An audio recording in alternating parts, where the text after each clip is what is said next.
नमस्ते, मी गणेश खडकर एज्युकल्चरमध्ये तुमचं स्वागत करतो। आज 20 मार्च आहे। आज जागतिक आनंद दिवस आहे आणि त्याच्या निमित्तानं जागतिक आनंद अहवाल आजच पब्लिश झालेला आहे 2025 साठीचा। मग त्याचे आपल्या परीक्षेच्या अनुषंगाने काय विचारलं जाऊ शकतं ती सगळी माहिती पाहणार आहोत। आपल्याला माहित आहे करंटला सर्व परीक्षेसाठी यूपीएससी, एमपीएससी, ग्रुप बी, सी, त्याच्या प्रिलिम, मेन्स किंवा सरळ सेवा असतील सगळ्यांसाठी हे इंडेक्स विचारले जातात। त्यातलाच हा एक महत्त्वाचा इंडेक्स आहे ज्याच्यावर आपल्याला क्वेश्चन विचारले जातात। मग त्याच्यातला आपल्याला काय काय महत्त्वाचं आहे ते परीक्षेच्या दृष्टीने आपण एक एक मुद्दा कव्हर करूयात। वर्ल्ड हॅपीनेस रिपोर्ट आहे 20 मार्च जो आहे तो जागतिक आनंद दिवस आपल्याला पाहता येतो, साजरा केलेला आहे। त्याला पहिला कधी झालेला आहे 2013 ला। इथं आपल्याला प्रश्न विचारला जातो। मग याला मान्यता कोणी दिलेली आहे तर युनायटेड नेशन जनरल असेंब्ली म्हणजे संयुक्त राष्ट्र आमसभेनं 2012 ला याला मान्यता दिलेली आहे। याचा अर्थ असा होतो हे सेलिब्रेट कोण करतंय तर युनायटेड नेशन जे आहे ते सेलिब्रेट करतंय, युनो म्हणतो आपण ते। याचा प्रस्ताव कोणी दिलेला आहे भूतान, जो आपला शेजारचा देश आहे भूताननं प्रस्ताव दिलेला आहे। कारण 1970 पासून भूतान काय करतंय आपला नॅशनल हॅपीनेस इंडेक्स काढतंय। जसं आपण जीडीपी वगैरे म्हणतो त्या प्रकार त्याच्याऐवजी ते हॅपीनेसच्या याच्यामध्ये त्या देशाचं समृद्धी मोजण्याचा प्रयत्न करतायत, आपल्याला ते पाहता येते। आता आज 20 मार्च 2025 ला जो जागतिक आनंद अहवाल पब्लिश झालेला आहे तो एकूण मधला 13वा आपल्याला पाहता येतो आणि त्याच्यामधली जी आकडेवारी आहे ती 2022 ते 24 दरम्यानची ॲव्हरेज आकडेवारी घेतलेली आहे। 25 चा अहवाल आहे, आकडेवारी जुनी आहे। थीम आपल्याला विचारली जाते त्याची, एक तर विचारलं जाईल 20 मार्चला काय आहे जागतिक आनंद दिवस, पहिला कधी साजरा झालाय 2013 ला। थीम काय आहे 2025 ची केअरिंग आणि शेअरिंग ही थीम आहे। आपल्याला जनरली थीमवर प्रश्न विचारले जातात। मग पुढचा प्रश्न आपल्याला विचारला जातो हा इंडेक्स रिलीज कोण करतं, पब्लिश कोण करतं तर ऑक्सफर्ड युनिव्हर्सिटी आहे ती एक आहे आणि युनायटेड नेशनची एक एनजीओ आहे, ठीक आहे, एक स्वयंसेवी संस्था आहे गॅलप नावाची। ती गॅलपची जी संस्था आहे united nation sustainable development solution network ही जी संस्थेच्या अंतर्गत जी आहे म्हणजे ऑक्सफर्ड युनिव्हर्सिटी आणि ही गॅलप हे दोघं मिळून हा इंडेक्स पब्लिश करतात, हे इथं लक्षात घ्या। आता पहिल्या पानावर आपण पाहिलं 2 ते 3 आपल्याला तिथं प्रश्न तयार होऊ शकतात किंवा स्टेटमेंट तयार होऊ शकतात। पुढचं आहे ते या स्लाइडवर आपल्याला पाहता येईल। पहिला देश कुठला आहे तर फिनलंड। फिनलंड हा पहिला देश आहे। सलग 8व्यांदा फिनलंड हा जगातला सर्वाधिक आनंद देश आहे। त्याचे मार्क्स पण देऊन ठेवलेले आहेत, 7 म्हणजे जवळपास 7.5 मार्क्स मिळालेले आहेत।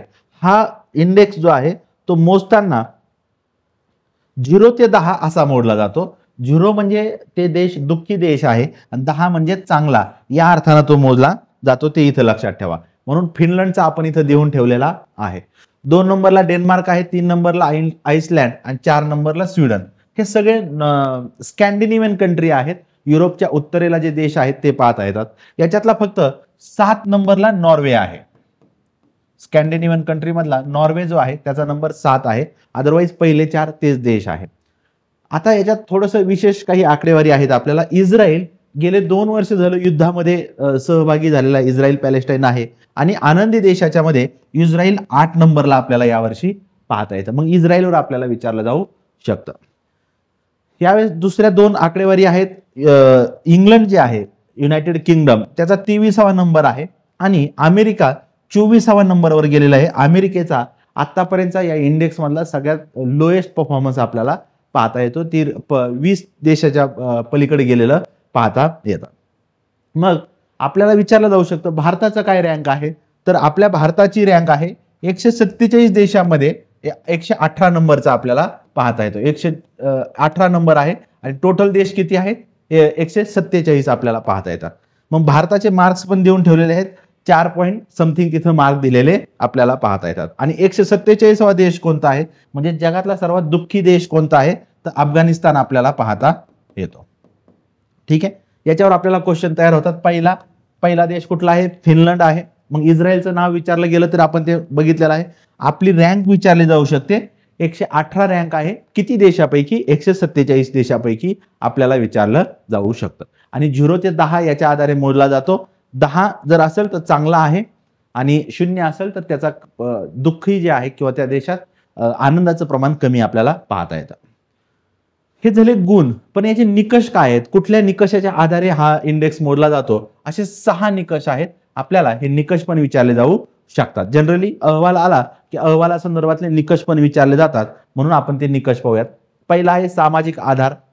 जगातल्या 1/5 जे तरुण मुलं आहेत, 1/5 म्हणजे 20% मुलांना कुठलाही सामाजिक आधार नाही. या रिपोर्ट मधून ते पहिल्यांदा आपल्याला समोर आलेलं आपल्याला पाहता येतो. सोशल सपोर्ट नाही, म्हणजे मैत्री कुणी नाही किंवा हक्काचं बोलणारं कुणी नाही, हे पण त्यावेळेस या अहवालामध्ये आपल्याला पाहायला मिळतं.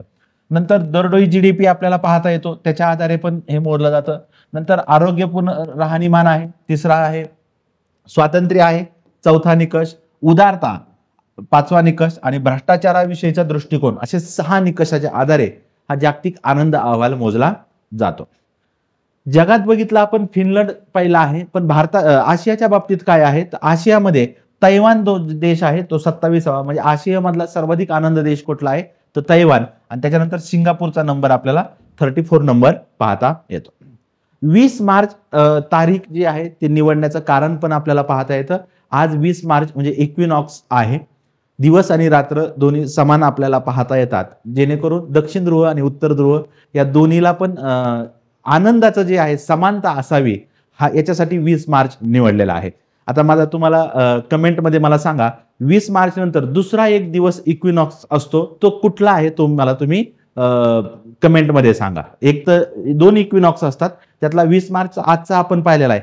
दुसरा कधी इक्विनॉक्स सेलिब्रेट केला जातो ते तुम्ही मला कमेंटमध्ये सांगा.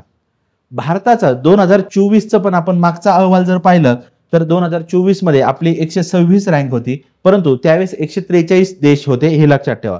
मग आपल्या बाबतीत विचारलं तर आपण 126 वरून 118 वर गेलेलो आहेत, म्हणजे 8 अंकांनी आपली सुधारणा झालेली आपल्याला पाहता येते, म्हणजे आपला आनंद वाढलेला आहे. आणि 2022 ते 24 अमेरिकेतला आहे. अमेरिकेच्या बाबतीत मात्र ती रँक कमी झालेली आहे, हे लक्षात ठेवा.